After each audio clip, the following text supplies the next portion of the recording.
Halo, berjumpa kembali bersama saya Engelbertus Tugu Widiatmoko di Citizen Podcast Prodi Paling Keren Universitas PGRI Kanjuruhan Malang.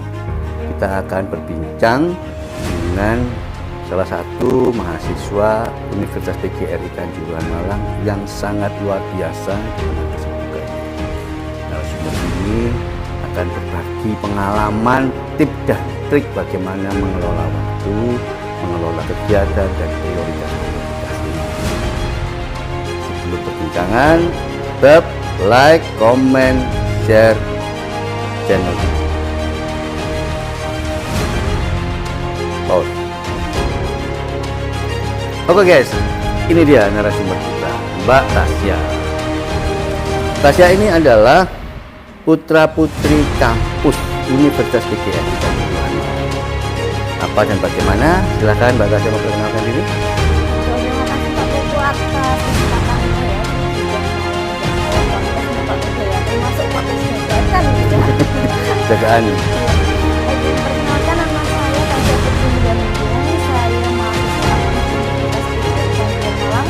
Tentunya di program ini berdasarkan Pancasila dan Kewarganegaraan angkatan 2019. Saya juga pernah tergabung dalam paguyuban menjadi The Winner Putri 2021. Ya, inilah teman-teman, Mbak Tasya ini winner putra putri kampus. Bisa enggak Mbak Tasya dibagikan pengalamannya sampai ke putra putri kampus kepada kita semua?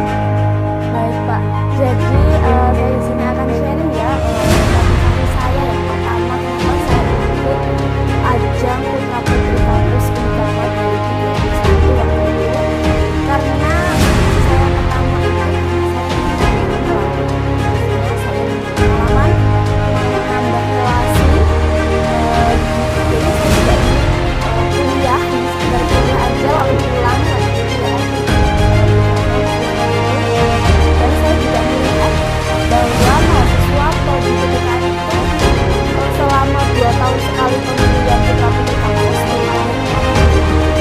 jadi saya menjadikan diri dan ingin maju supaya nanti saya kalau misalnya saya pasti juga akan menjadi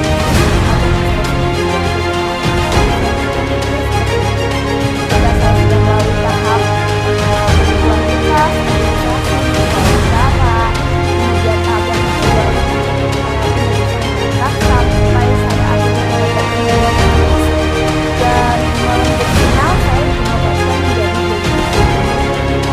waktu itu juga prodi itu nggak tahu Pak kalau saya itu daftar.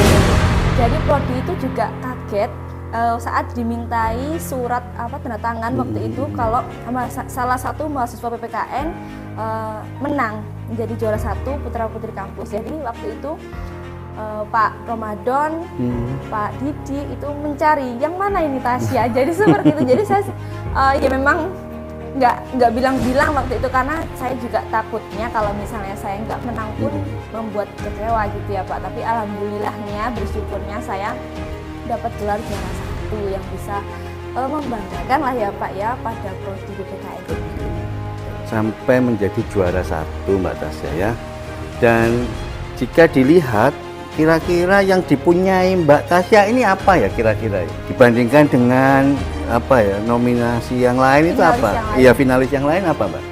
Kalau masalah kenapa saya dijadikan nomor 1 atau winner itu semua keputusan juga ada di juri ya Pak ya. Yeah. Mungkin kalau misalnya penilaian itu kan kita dinilai dari public speaking juga yang pertama. Mungkin sedikit banyaknya saya bisa dan mampu ya Pak untuk public speaking. Kemudian untuk tes bakatnya sendiri waktu itu saya menampilkan tes tari tradisional. Oh, tarian apa Mbak? Tarian dari Banyuwangi waktu itu Pak, tari gandrung ya karena saya juga asalnya dari Banyuwangi. Betul. Nah, ketika waktu COVID ya waktu itu kan COVID Pak, jadi tes bakatnya itu nggak dilakukan secara tatap muka, tapi disuruh bikin video. Nah, waktu di bakat itu saya kan berpikir bahwa tes bakat ini adalah yang menentukan saya menjadi finalis atau tidak.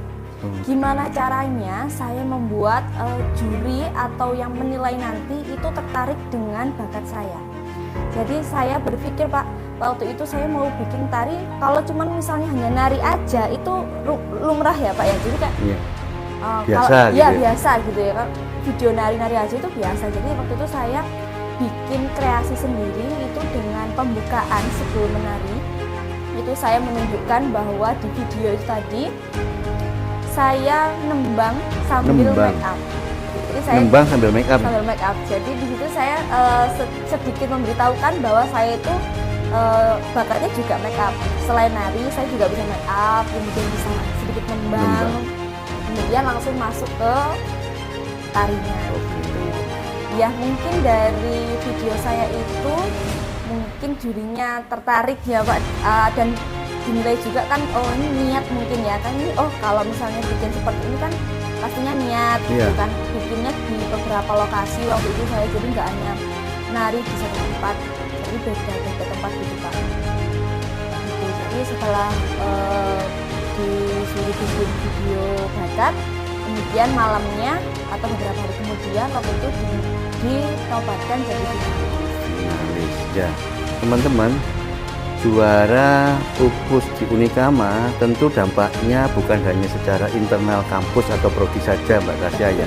Tapi apa efek domino yang positif Mbak Tasya dapatkan dari label pupus Unikama apa Mbak di luar kampus ini? Nah itu yang menarik ya Pak Koko ya. Jadi kita itu memang harus menjaring relasi yang banyak. Jadi ketika saya ikut pupus waktu itu, jadi relasi saya kan luas ya Pak ya. Bisa kenal dosen-dosen yang lainnya juga di luar prodi PPKN, kemudian bisa karena pupus ini di bawah naungan Humas, kantornya ada di Humas.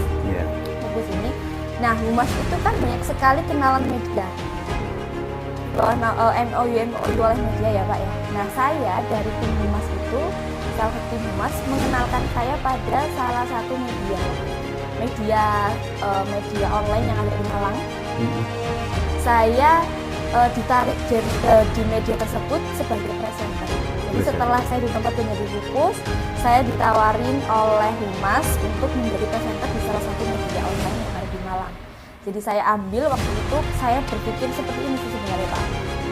Menjadi presenter itu juga bukan pengalaman saya juga belum pernah terjun gimana jadi presenter, apa yang harus dilakukan presenter waktu itu saya belum pernah mendapat pengalaman itu semua. Tapi saya dalam hati ingin mencoba hal baru karena memang harus dicoba ya Pak, itu sebuah tantangan juga bagi diri kita. Karena di dalam itu juga kan kita juga tahu bakat yang terpendam sebenarnya, oh saya mampu ternyata di bidang ini kayak gitu. Jadi saya ambil waktu itu menjadi presenter selama 1 tahun. Pengalamannya di media itu juga sangat luar biasa sekali ya Pak. Mulai dari saya jadi presenter berita, membawakan berita, kemudian jadi host podcast juga sama tamu-tamu yang besar-besar ya Pak ya kan. Kalau di media itu pejabat juga ada. Kemudian jadi MC, waktu itu pengalaman saya yang nggak saya lupakan itu pernah MC di depan Bapak Wali Kota Malang, Bapak Setiaji. Wawancara beliau juga pernah. Kemudian saya MC di DPRD yang dihadiri oleh Kepala DPRD sendiri, Bapak Imade. Ada juga saya MC di depan Kepala Pendidikan dan Kebudayaan Kota Malang, Bapak Suwarjana, waktu itu juga dalam acara Hari Pendidikan. Nah, banyak sekali Mbak. Banyak sekali ya Pak ya pengalaman itu. Jadi saya berpikir kalau saya tidak ikut pupus, saya nggak akan mendapatkan pengalaman seperti itu. Ikut pupus ini ya, gara-gara memberanikan diri. Sekarang gini Mbak Tasya, untuk teman-teman mahasiswa prodi PPKN, terus teman-teman mahasiswa Unikama, bahkan mahasiswa dimanapun, ada pesan apa untuk mereka dari pengalamannya Mbak Tasya ini? Ya, dari pengalaman saya sebelumnya kemarin ikut pupus itu, saya berpesan pada semua mahasiswa, terutama mahasiswa PPKN dan mungkin mahasiswa di Unikama semuanya, jangan takut untuk mencoba. Karena kalau kalian tidak mencoba, kalian tidak akan pernah tahu. Baik, jadi teman-teman berbagi pengalaman bersama Mbak Tasya, semoga bermanfaat dan kita akan berbincang kembali di podcast selanjutnya. Terima kasih Pak Kuku. Terima kasih Mbak Tasya. Sampai jumpa teman-teman semuanya.